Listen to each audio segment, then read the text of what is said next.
Welcome back to the Iran Breakdown. I'm your host, Mark Dubowitz. Today we're joined by someone who's been on the front lines of wars for more than a decade. Wars in the kinetic and in the information space. Journalist and author David Patrikarakos has reported from Tehran to Donbass in the Ukraine. British, Iranian, Iraqi, Greek, he brings a rich family background and a reporter's sharp eye to understanding the Islamic Republic. He's the author of War in 140 Characters, How Social Media is Reshaping Conflict in the 21st Century, and even more relevant to this podcast and something we'll spend some time digging in today, his book Nuclear Iran, The Birth of an Atomic State.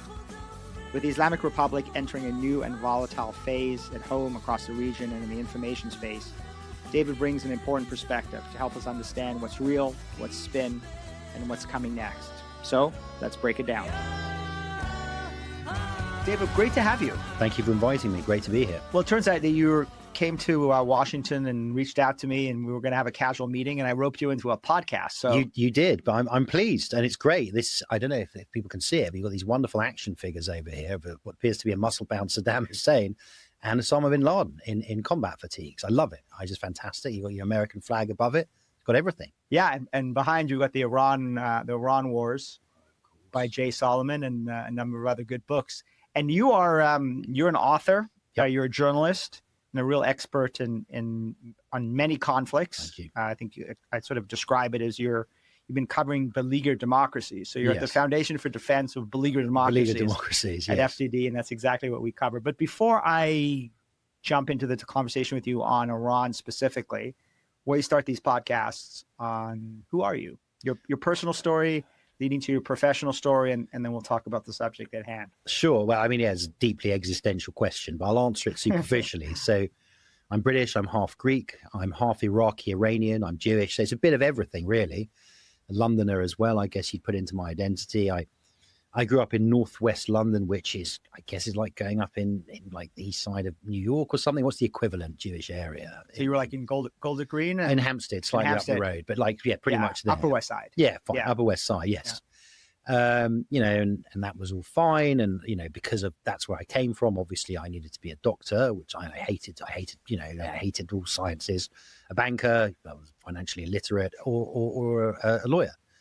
So I decided I was going to be a lawyer. I mean, I always loved writing, so I did English literature, and then you can change. You can do a conversion course to law. I mean, in the States, law is postgraduate anyway. And I did that. And, like in Britain, we have barristers, which you'll be familiar with, and you wear a wig and you go around in court. And I had this vision of me striding around court, cape billowing behind me. But then, you got to do commercial law, and it's not really like that. And look, I always say it like this, Mark. I have a great respect for the law because I spent a lot of time in places where it's noticeably absent. But I was temperamentally ill-suited to just sitting in an office. And I got a job. I wasn't even a full lawyer. I was a paralegal, essentially, with a friend of my mother's, an Iranian guy, actually. And I spent 6 months there, and I was so bored. It was awful. I just got fat because I was eating all the time because I was miserable. I don't know, do you remember a game called Minesweeper? Of course. I got really good at Minesweeper. I just played Minesweeper, and after 6 months, it's nice. I'm, by the way, a recovering lawyer myself, so yes. I completely identify with everything you just said. Yeah, and look, it's a great career. I'd certainly be a lot richer if I was a lawyer, but it just wasn't for me. As I say, I was temperamentally ill-suited to it. And so I decided to, go back to university. And I studied Middle Eastern studies. I'm half Middle Eastern. I always had an interest in it. And my focus was Iran because my family, to explain, so they were Iraqi Jews. And obviously when Israel was founded, this was very problematic for lots of Jews. And it's a very interesting thing because when everyone calls Israelis or, white settler colonialists, people don't realize how many of them were Jews in the Middle East, like my family. And it is interesting. And you had a pretty famous family, right? Well, I mean, I don't know, but it had some people in it, the great scholar Eli Kaduri. Yeah, tell our listeners a bit about him. Yeah, well, Eli Kaduri was... So I'll tell you one thing. Eli is so good. Eli Kaduri was regarded as right-wing. He advised Margaret Thatcher on the Middle East. He came to London. So he's a famous story where he was at Oxford and in the 50s. And I think his supervisor was Toynbee, Arnold Toynbee, the great historian. Might not have been, but he writes this thesis in the 50s, right? The height of decolonization. Britain is leaving, or some might say fleeing from the Middle East. He writes this thesis saying, Britain should never have left the Middle East because it turned Iraq, and the famous phrase, into a wilderness of tigers. They're like, you have to change this. We are not going to. And fair play to me, I had integrity, said, I'm not going to change it. and he didn't get his he didn't get his doctorate, and he went to the LSE. By the way, I always say that the advantage of having a British accent is it's almost like an audio equivalent of having a PhD. So Brilliant, thank you. Yeah, you do like that. Yes, well, thank you. You've got that. But yeah, so he went to the LSE, and he became one of the great scholars of the Middle East. And he's so good that he was considered right wing. Even people on the left, people like Perry Anderson, a very outside communist, were like, the Illiquidary is amazing. And he was, I say, Conradian in the sense that English was his third language, and he wrote better than most. He was beautiful. And he was proved right about so much. And Oxford being Oxford, obviously, when he became who he is, they now have the Illiquidary Memorial Lecture at Oxford every year that someone comes and gives. So yeah, he was a great. And I had ancestors further back. One was a big rabbi, and actually my great grandfather was the member of Parliament for Basra. So the sort of the beginning. And they were there for generations. But this is what I want to say. Look, we can trace it back, I think, to the 16th century. Now, it's possible that they were there before even the advent of Islam, right? It's possible. We don't know, but centuries. And yet, when Israel was founded, it didn't matter. It didn't matter that my great-grandfather was a member of Parliament. It didn't matter all the stuff. Within 3, 4, 5, 6, 7 years, they had to go. And that, I think, is a salutary lesson. It's something that I internalize. And it's like, I'm sorry, this is why Israel must exist.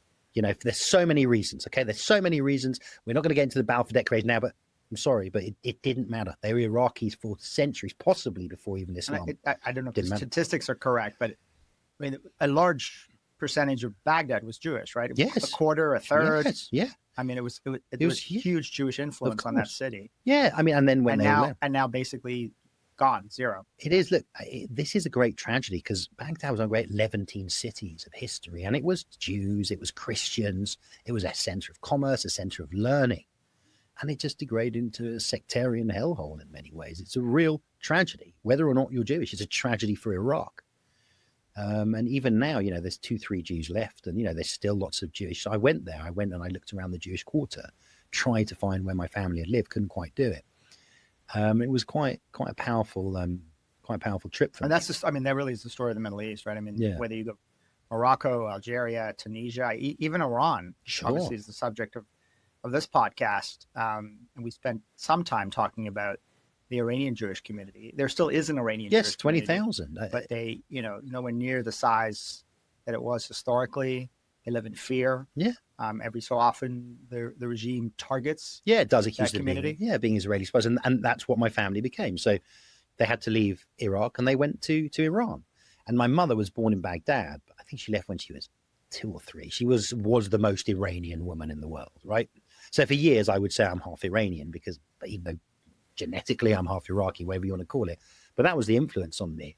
She had the Persian accent, what all of the friends were Iranian. These are all the guys who coming out of exile. They set up BBC Persian. They were all in the BBC back in the day in the 70s. It was a real diaspora community. And I grew up this great love of Iran and, did loathing of, you have to split Iran and the Islamic Republic. And the Islamic Republic is an awful, theocratic, murderous regime that above all else brutalizes their own people. Iran is a wonderful ancient civilization that's given so much to the world. You just have to separate the two. Yeah, and on this podcast, we often say that the only place in the world where Iranians don't succeed is inside the Islamic Republic because the diaspora communities are extraordinarily successful. I'm originally I was born in South Africa, but I grew up in what is affectionately known as Tehran, with a huge Iranian diaspora community, incredibly successful. I mean, you go to LA, you go to Great Neck, New York, you go to the UK, you see very successful Iranians. Tell me a bit about your mom then. So she moved from Iraq to Iran? Yeah, with her family. So the pair, our family moved from Iraq to Iran because, it was getting bad. And that was in the 1950s? 50s, yeah, it would have been, yeah. And again, I mean, my great aunt was in the pogrom, the pogrom. The pogrom in Iraq. Yeah, in Baghdad. Yeah, she remembers. I interviewed her about it. She's 97 now or something. And so, and then they moved to Iran and they lived in Shemiran, which was like near where the Shah was. Jews, it was different. There's pictures, which I think are long gone, of my grandmother playing on the throne of the king of Iraq as a child because they were friends with him.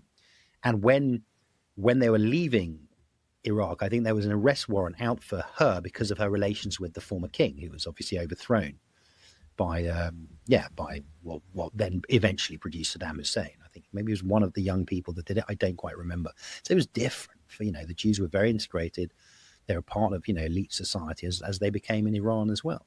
And what was the family story in Iran? They were there from the 50s to the revolution? To the 70s, before the revolution. I think they got out earlier because they'd been through it in Iraq, so they saw the writing on the wall. But I think they had a big house in Shemiran, which is like the extension of the Shah's palace compound, I guess. There was like, they didn't live in that, obviously, but around it. And I think that at some point the Basij was sitting in that house at some point, I think. So, yeah, and then they came to London. It's a very Jewish story, really, in a sense of exile and being in the diaspora. And it's a very Iranian story. Extremely. I mean, given the huge brain drain from Iran and the millions of Iranians that have left the Islamic Republic and have gone all over the world. Yeah, it's very, very sad. And it's sad, as I always say, above all for Iran itself and the Iranian people. I mean, let's not forget, this is a regime that spreads terror across the world, but the primary victims are always the Iranians first and then everybody else. Not to denigrate what everyone else experienced, but let's not forget that. Look, and Iran, in many ways, it's the opposite of many of the Arab countries where you have a population that's rabidly anti-Western, but a government that has relations. Iran's the opposite. I was studying for my degree Persian, we call it Farsi, technically Persian, in Iran, in Dekhoda, 20 years ago in central Tehran. It's the only place where someone has asked me to teach them to speak English in an American accent. It was a great insult to me as a Brit. But, there's real pro-Western feeling in Iran. Or as they call those two countries divided by a common language. Well, exactly, yes. And I was like, no, you want to learn to speak English in an English accent? No, America. So, there's a lot of, this is an educated people, right? The Shiraz, one thing, and we'll get onto this, one thing of the nuclear program tells us they're very good scientists. This is a country that is rich in human capital, that has a good education system, that has smart, driven, dynamic people, generally. It's just a shame on so many levels. So, I went to Iran. It was lovely. I mean, it was overlain by this awful regime, but you go to Isfahan, you go around the country. I went to Alamut, where, the word assassin comes from. They all smoke hashish, and you look out the history you see, the geography is absolutely astonishing. And I'm jealous, I've always wanted to go to Iran. Can't go because I was sanctioned in 2019. Well, that's a badge of honor, my friend. It is a badge of honor. Unfortunately, it pretty much ended my opportunity to go to Iran. In retrospect, I should have gone there before I moved to America, before I became American, and before I joined FDD. And I still had a Canadian passport. But it's always been a dream of mine to go, and I know I sort of share that dream with lots of Iranian Americans. Yeah. And a lot of Iranians in the diaspora who were born outside of Iran and never been able to go back because of the threat. So it must be what a unique opportunity for you. Yeah. And I as an Iranian, Iraqi, British Jew. Exactly. And Greek. Study. Yeah. And Greek. It was. Yeah. Yeah. No, it was a real opportunity. And I regret not maybe going back again before it was too late, but life got in the way. It was when Ahmadinejad came. Do you remember him? Who, funnily enough, fell out with the regime. It's really interesting. I don't know. I remember I was at university and we had the old Iranian ambassador to the UK, and he came to my university, and this is a urbane man. I think he had a PhD from MIT or something. I don't know. And Ahmadinejad came, he replaced everyone. And the new guy came and he didn't speak English. He was like the ambassador to Britain. He did. I was looking at this guy with his nylon shirt. Speaking to him was like having a Persian exam. He was like that grin, I was like, my God. Where what did the dissension do? This idiot now is coming. It's embarrassing. I feel embarrassed for the Iranians. Well, it's an interesting question. I want to talk, David, a little bit about Iran and the UK. It's actually not something we've talked about on this podcast over 2 seasons, and you mentioned the ambassador in London. Give us a sense of not only what the Iranian community is like in the UK, but British-Iranian relations.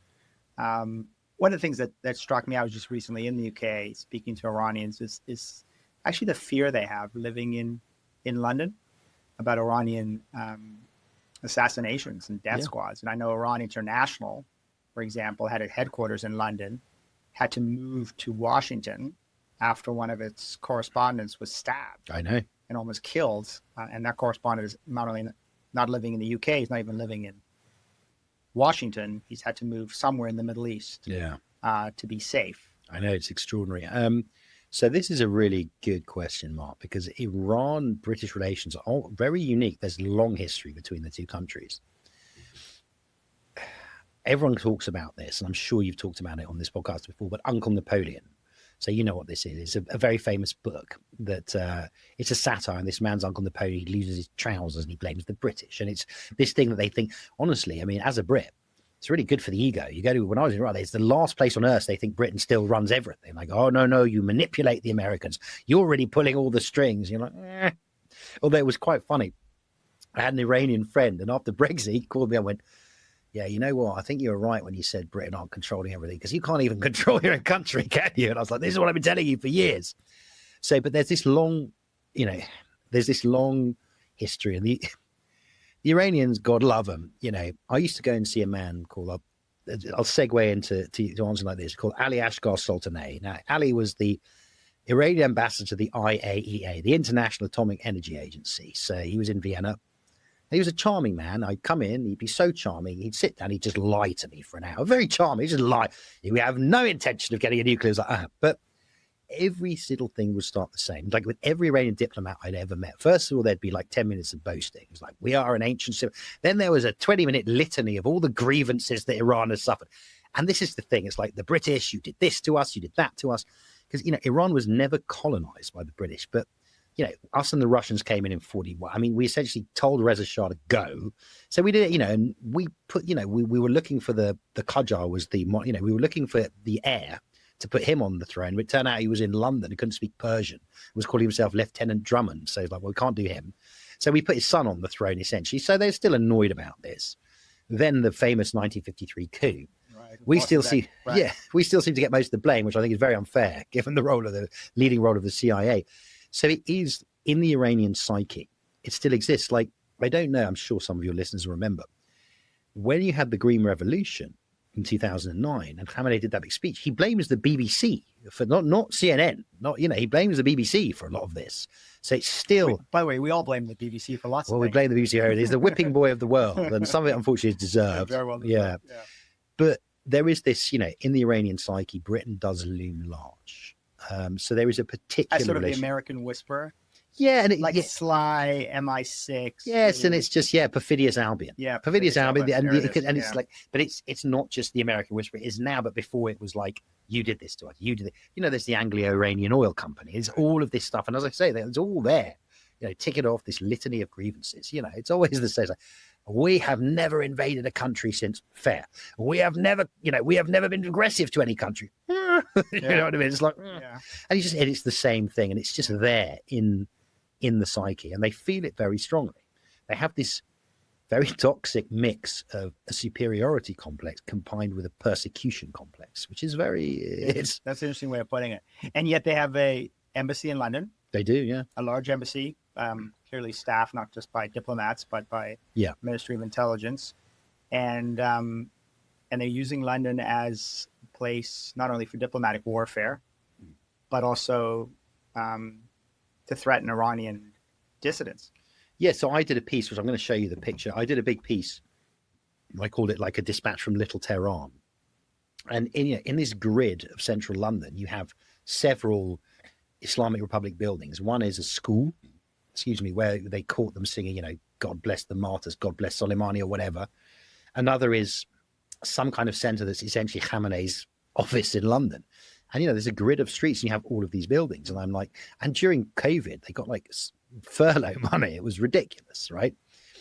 And, I went there with an Iranian dissident. Well, he's British, but British Iranian dissident. And, there was a guy hanging outside who followed us for a bit. And you're thinking, look, this is in London. Like, this stuff needs to be shut down because, there's absolute space for Iranian cultural centers and they don't have to like agree with everything we say in the West. But you can't have people praising suicide bombers and getting government money because during COVID, it's ridiculous. I know you've covered the Ukraine war. Yeah, for 11 years. And the Russians, certainly the regime in Moscow has seemingly free reign in London as well, going after anti-Putin dissidents or those who have fallen out with Putin, former FSB and there's been assassinations that have taken place. Yeah, assassinations. Yeah, sure.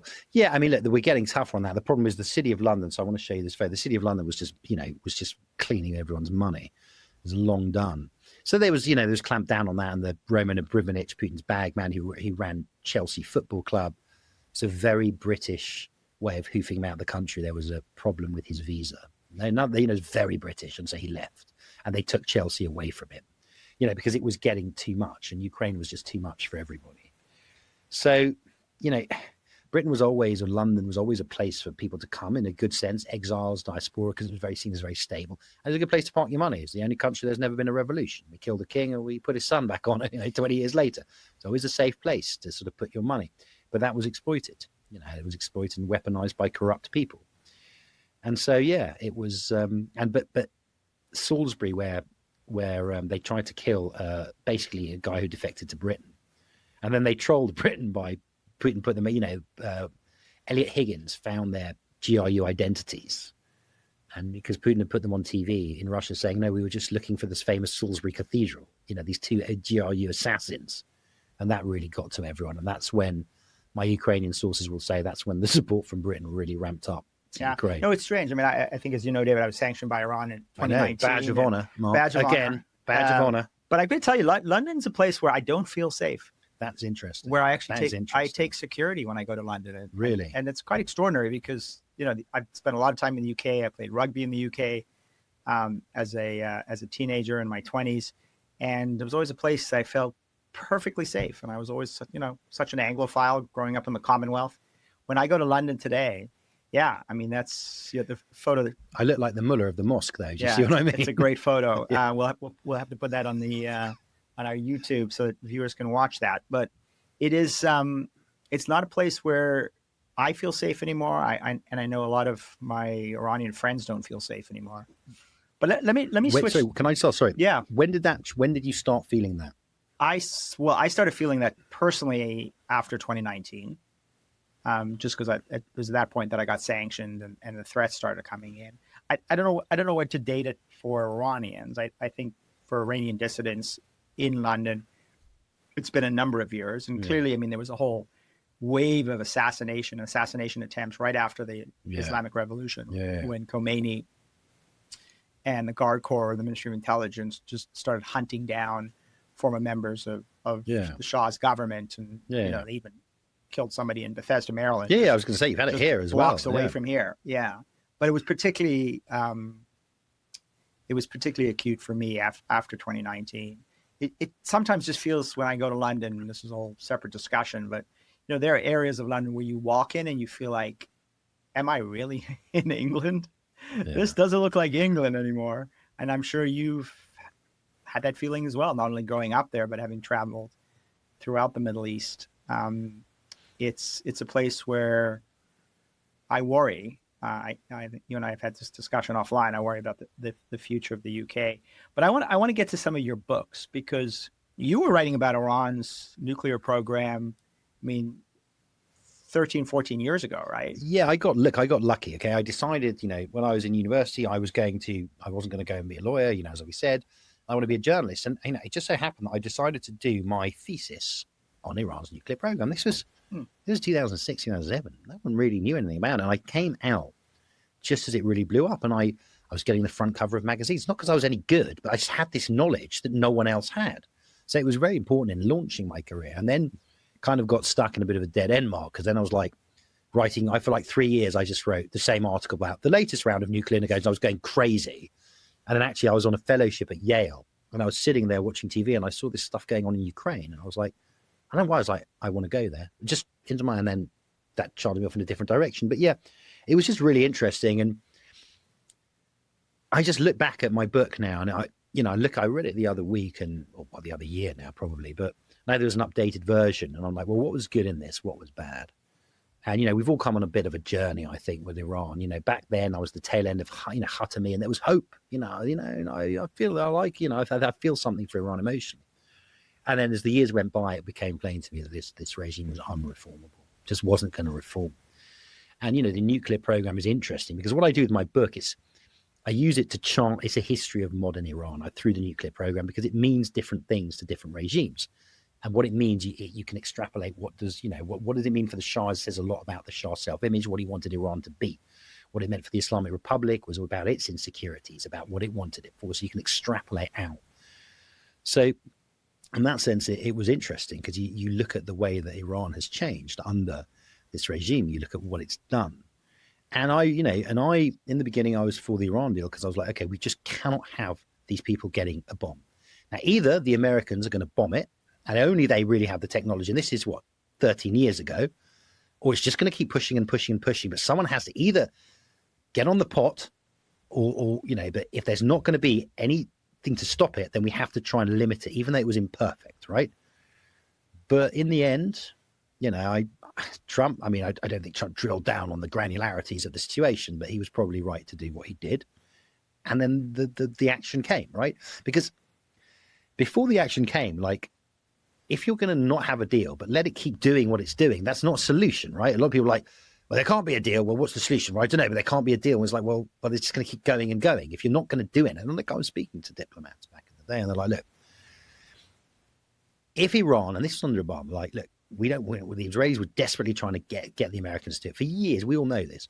The Obama was like, we're not going to do it. And I was like, but what if they do in North Korea? If they they leave the embassy and then they're like, then we'll just bomb the towns. And the Iranians know that, so it's like, okay, well, we've got to do something, because I was looking at this year after year. I was looking and I understood it. And I was reading the IA reports. I was like, you've got to do something, okay? For me, the big model here, Mark, is Pakistan, right? Now, Iran has a big problem with fundamentalism. Pakistan, in my opinion, is worse for many reasons. Like Iran, like maybe now it's getting ungovernable, but parts of Pakistan up in the northwest are just ungovernable. Yeah, I think the other difference, maybe, I'm not an expert on Pakistan, so please correct me, but the vast majority of Iranians, first of all, despise the regime. Second of all, are not Islamists. If anything, they are secularizing huge numbers. Exactly. The mosques are empty. Pakistan's far more rancidly anti-Semitic than Iran by orders of magnitude. It seems to me Pakistan has embraced Islamism in terms of the population. Yeah. And this is my point. It's a great mistake that they were allowed to get a bomb.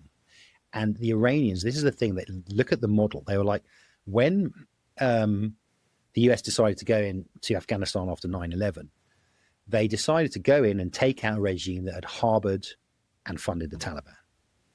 But they called Pakistan a great ally in the war on terror. Yeah. A regime that harbored and funded the Taliban. That harbored and funded Al Qaeda. Yeah. Where was Bin Laden found? And the Iranians were like, well, hold on. Why do they do this? Because they've got nukes. And I just would look at Pakistan thinking, this country, if this regime gets nukes, you're never going to get rid of them. So I was like, there has to be something. There was nothing. But then it became clear that, that wasn't probably really going to stop them anyway. And I was worried about it. And okay. And then we had this 12-day in exchange. I'm not going to call it a 12-day war because the war is not over. The Ayatollahs are still there. It was far from over.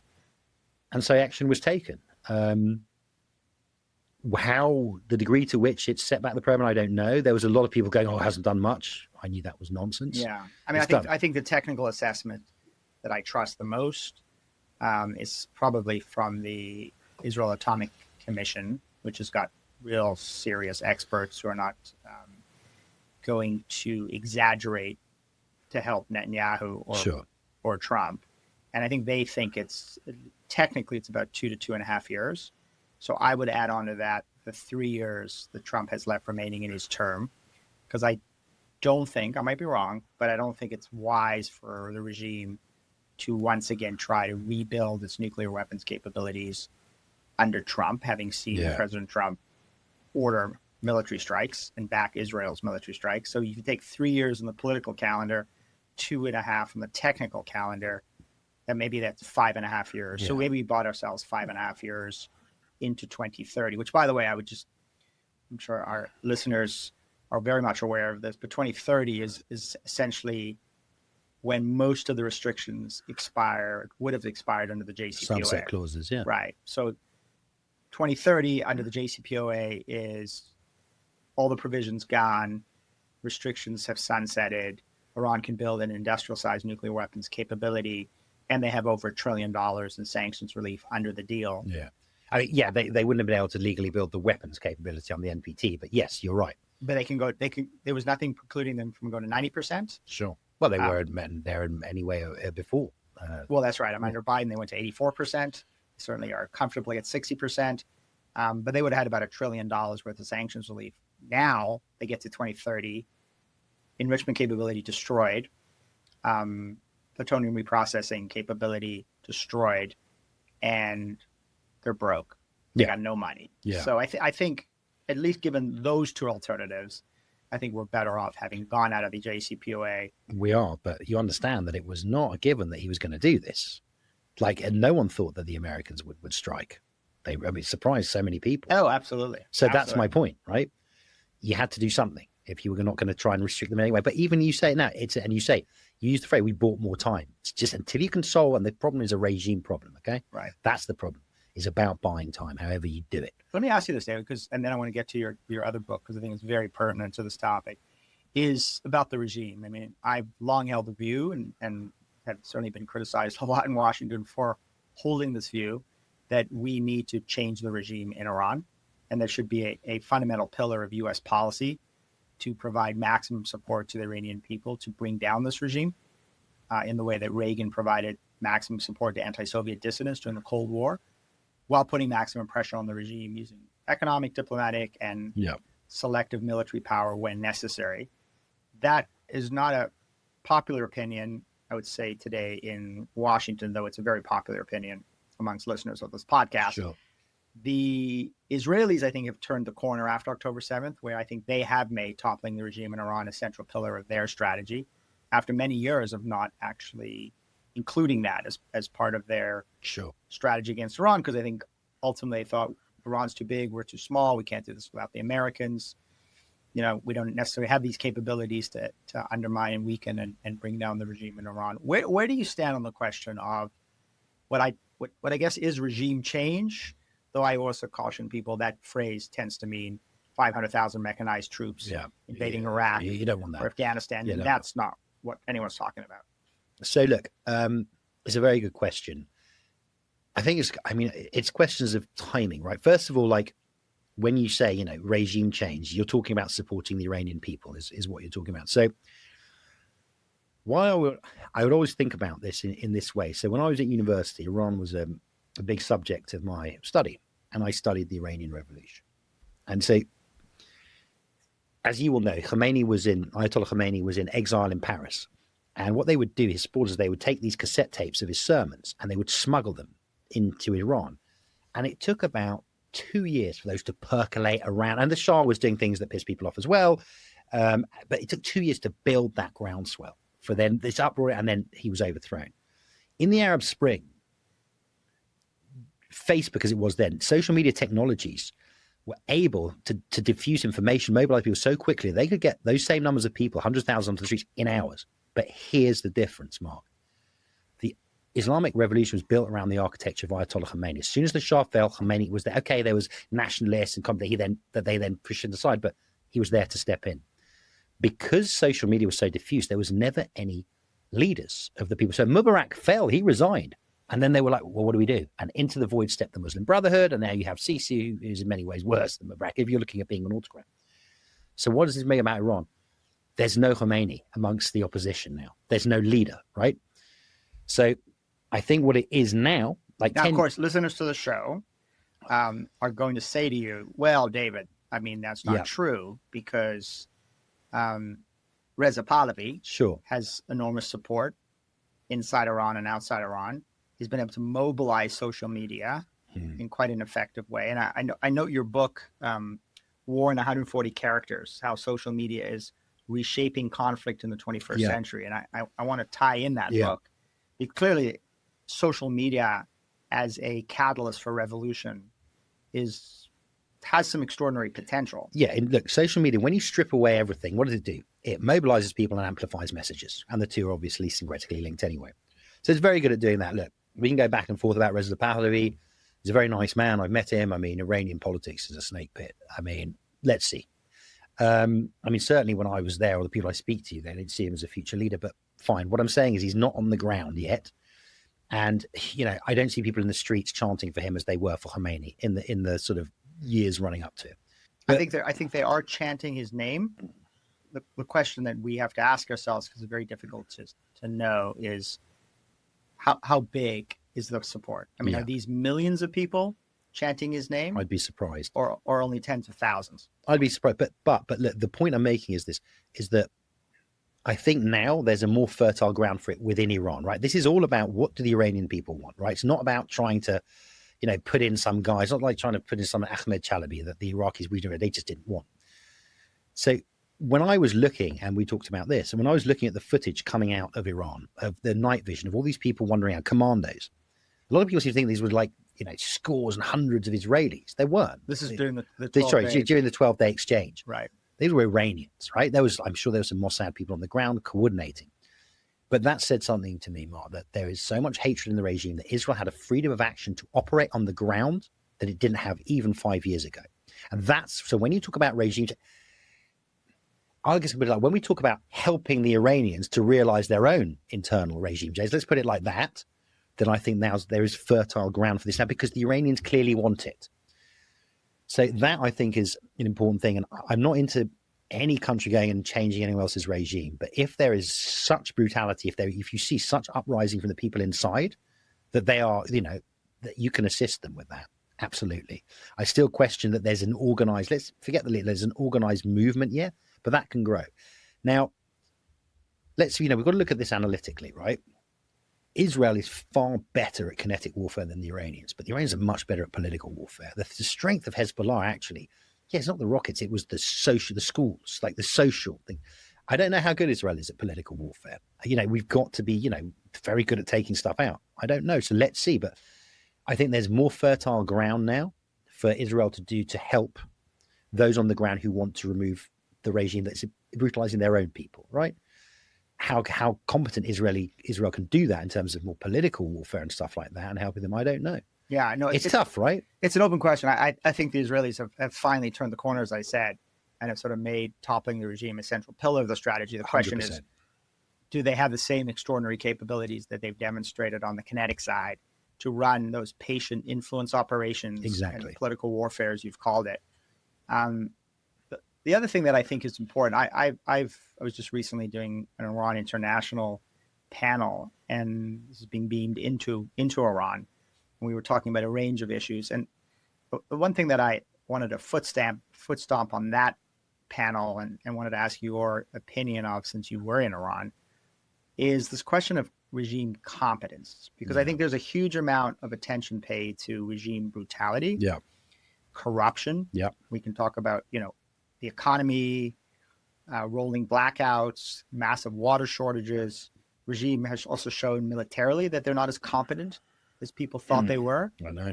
And I think that's a theme worth digging into. Yeah, how competent is this regime? But this is the thing, Mark. Because if they're not competent, if they're grossly incompetent, then I think there's an opportunity to bring them down. I mean, I think that's ultimately what brought down the Soviet Union. The Soviet Union showed itself to be demonstrably incompetent and therefore susceptible to pressure from the outside as well as pressure from the inside. You've hit the nail on the head. Look, the sad thing is if the Iranian regime was really brutal but really competent, it would probably be actually okay. I'm sorry to say, but it's so incompetent. And you've got to understand, like the Iranians, again, they have access to news. They are furious. Like, why are you spending hundreds of millions in Gaza, in Lebanon? We have no water. Billions, actually. Yeah, billions. Yeah, billions, actually. So no, they're not. And that's the thing. They are grossly incompetent. Look, Saddam Hussein was an awful, awful man. But I went to Baghdad and they were like, look, the electricity was there. Streets were clean. Like, it was chaos after. He could at least do that. Iranians can't even do that. I mean, they are not competent at all. And everyone's also aware that they had so much. I mean, they had, because of the sanctions, there's a struggle. They had a lot of money. They pissed it away, excuse my language. No, they're not competent. They are incompetent. Look, even the things we thought they did well, it turns out that, Israel had mastery of their skies in hours. And there's something else. Look, Khamenei and I spent years studying Iranian nuclear rhetoric. The amount of national pride and regime credibility they invested in this nuclear program is in ruins in a week. The Iranians are not stupid. They see this. So it's like, okay, you brought down international isolation. You brought down sanctions. You brought down all of this on us for this regime, for this program. It's gone in a day. You couldn't even defend it. So it's completely incompetent. And that's the problem for the Iranians and for the regime. Now, we need to be careful as well, because countries do stupid things, not when they're powerful, but when they're weak. And if they are desperate and they think they're going to fall, and they do have, look, I'll tell you something, being in Israel during those 12 days, but listen, they're not a joke. They were getting through, some of them were getting through at the end. and the Israelis were tired, and they're fine, they're tough and whatever, but don't, let's not kid, I'm not you're saying this, let's not kid ourselves that they were nothing. No, they have capabilities. They're still there. This regime is wounded, and it is desperate, and it's going to do something else. Is why I say that 12-day war is a misnomer. The war is not over. Something else. By saying that, David, I mean, I think, and I agree with you, is another round is coming. Has to. I cannot see any other way. Now, the thing with the Israelis, you never know what they got up their sleeves. The Pages operation was extraordinary. You don't know. But there's also something else, and this is a more general point, as my Israeli friends always say. Israel's disease is arrogance. You know, I had so many friends saying the week before October the 7th, we were all watching stuff about the Yom Kippur War. They all say, oh, we got caught with our pants down. It's never going to happen to us again. And, you know, October the 7th happened. So I'd caution anyone against thinking this war is over. It's not over. And the Iranians, you know, only a very foolish man thinks his enemy is foolish. And the Israelis, they don't think the Iranians are foolish, but there's a ways to go yet. And Khamenei is going to die. Okay, he's so old now, he's sick. He was going to he looked like Mojtaba, his son, was going to be put forward, which, by the way, goes against everything the Islamic Republic stands for, this hatred of dynastic succession. When that happens, there's going to be a lot of people jostling for power. It might be the Israelis are thinking that's when they might strike, or that's when they might help the Iranian people. I don't know, but it's all very much to play for. And something else we've discussed, Iran is a geopolitical ordering principle of the Middle East. It's the resources it has. Look where it sits between the Caspian Basin, Persian Gulf. It controls the Straits of Hormuz. There's 90 million people, a lot of human capital, huge markets. If Iran falls, that is genuinely something that will change global politics without hyperbole. So there's a lot to play for here. It's also, from an American perspective, I mean, it's the weakest member of what we at FDD call the axis of aggressors, which is China, Iran, Russia, and North Korea. Sure. I mean, China's a multi-generational struggle, nuclear weapons power, massive economy. Russia, smaller economy, very aggressive nuclear weapons. North Korea, tiny economy, but nuclear weapons, building ICBMs, and obviously a huge threat to South Korea and Japan. Those are three problems from hell for American policymakers. But the Islamic Republic of Iran is the weakest member. Certainly that was our perception before the 12-day exchange. And that has been demonstrably proven by what Israel and then the United States was able to do. So I'm also I'm skeptical of the extent to which the Chinese and the Russians are going to help the Islamic Republic survive. They certainly were not there during the 12-day exchange. They're coming back. I mean, the Chinese are trying to sell them air defense systems, but not even their top models. The Russians have their hands full with Ukraine. Of course, the Islamic Republic has done much to help the Russians slaughter Ukrainians with drones and missiles. Yeah. So there'll be some tactical alliances, some exchanges, but I think the Islamic Republic is truly isolated. Yeah. Doesn't really have a great power willing to really come to its defense. And today it sort of reminds me of the Soviet Union in kind of the mid-'80s with, Brezhnev and Andropov. These succession of geriatric leaders. Leaders, ideologically exhausted, economically bankrupt, militarily stretched. It took Gorbachev to come in and try to revitalize the Soviet Union with Glasnost and Perestroika, but he didn't quite understand how deep the rot was. And that sort of reminds me of. That's why I'm hopeful that the Islamic Republic is coming down. Yeah.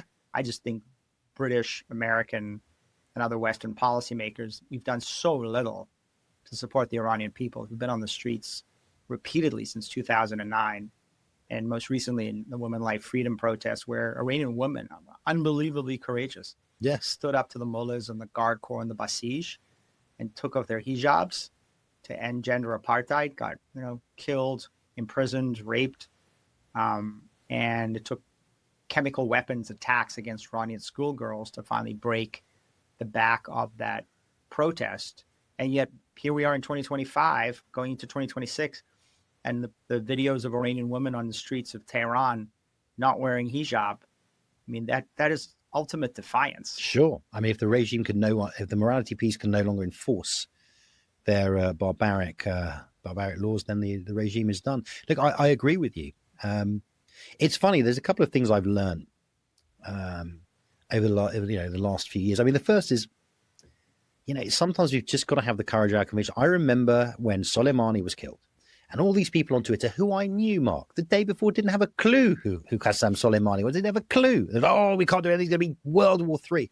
And I tweeted this, and I've been wrong about stuff, but I was right. And I said, Iranians aren't going to do anything. They're going to whack. They're going to start a war with the United States. Come on. So I've learned that. The other thing I've learned is this great quote from Abu Iban, typically dry. And he said, it is not, in our experience, leaders do not always mean the opposite. Do not always say the opposite of what they mean. Putin told us who he was for so many years. We're like, no, he doesn't really mean it. He wrote this insane screed about Ukraine and Russia being one country. Like, no, he doesn't mean it. He was telling us who he was. And Abu Iban was right. He said it in a very dry British way. If someone tells you who they are, believe it. Believe who they are. And in the end, I was guilty a bit as well. I mean, we had Khatami. I came at the tail end of him, and he was saying the right things. And look, there were people in the regime who tried to reform. Reform was always relative, right? We weren't talking about people, advocate for trans rights here. But anyone who ever tried to reform their regime from within was either imprisoned, sidelined, or killed. Or deceptive. Yeah. Oh, yeah, sure. There were some who were deceptive, but people who were genuinely trying. I mean, I think that the Rouhani Zarif years were years of two men who were masters of deception and mendacity, who managed to try to persuade Western negotiators that they were actually serious about constraining their nuclear program. They didn't want a nuclear weapon. They wanted to reform the system. Khatami is an interesting case study, and I think there's good arguments on both sides, but I am convinced to this day that Rouhani and Zarif had no intention of fundamentally departing from the goals of the Islamic Republic. No, but they weren't. And no intention of stopping building nuclear weapons. They knew that they could take patient pathways to nuclear weapons. They could sign a deal. It had sunset provisions. They could emerge with this massive nuclear program. They would pocket $1 trillion, which would fund the axis of misery, the axis of resistance, what I call the axis of misery, these terror proxy armies. And they could have, choice between guns and butter. They could have guns for terrorists and butter for the elite. And that was the JCPOA, and no need to revisit it or relitigate it because it's dead and buried, especially with literally if you look at the nuclear facilities. Exactly. But I never believed them. What was also they were liars. Yeah, I mean, look, I don't think they ever pretended they were going to depart from the fundamental principles of the Islamic Republic. But I think they were looking just to try and sign accommodation because they knew how screwed they were financially. But anyway, look, it doesn't matter now. Another thing that's really interesting is that I would look at ways in which, mainly the Americans, because they were the one that said, well, okay, we'll release this money, and we'll make sure it goes to sort of, we're going to do what we can make sure that it goes to sort of humanitarian causes inside Iran. And I just used to there think, like, do you not realize that money is fungible? Right? This is basic point that even if you actually ensure, if I give you £100 and I make sure that it goes to your hospitals, all it does is free up £100 that you're going to spend. Then you're going to spend it. So there was, the ability of we've seen this with trans, and also just to be gripped by collective madness is really instructive. And I go back to Putin again. I talk about what I got right about Soleimani. I was wrong. I was covering it again for 11 years, and I was on the eve of that all-out invasion. People say the war started in 2014, okay, when they went into eastern Ukraine. I was there. But the all-out invasion, I was like, okay, look, Putin, why would he invade Ukraine? Right now, he's summoning Macron to Moscow, where he makes him sit at the end of that ridiculously long table like a supplicant. Joe Biden, the most powerful man, was going, hey, I'll meet you anywhere you want. Zelensky won't join there. He was getting to act like the head of a superpower, which Russia is not. But you know what, Mark? I forgot that history is moved by madness and hubris. It just is. And what Putin did still didn't make any sense, but he did it, right? Wow. So history is moved by madness so and often. hubris. Not only, there's some progressive things as well. But that's a great way to say it, great way to summarize it. It's depressing. But David, thank you. Really, I highly recommend your book on Iran, A Nuclear Iran, The Birth of an Atomic State. Yep. There's a lot of great history in there. Thank you. And War in 140 Characters, How Social Media is Reshaping Conflict in the 21st Century. I know you're also working on a third book. Yep. Which I think is close to our heart at FDD, about the threat to beleaguered democracies. Yep. It talks about how Ukraine and Israel are garrison states for the West now. We see, you talk about this axis of misery, which I like. these are states, they don't have very much in common ideologically, but what they are doing, I believe, is they are all anti-status quo, and they're seeking to punch holes in the Western-led order, whatever you want to call it, the Pax Americana, whatever you want to call it, wherever they can.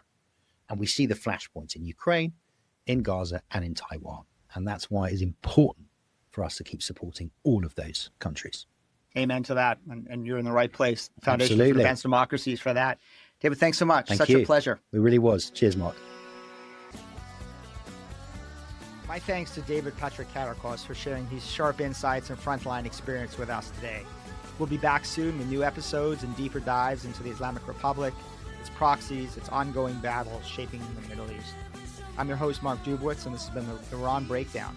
Until next time, when we break it down all over again.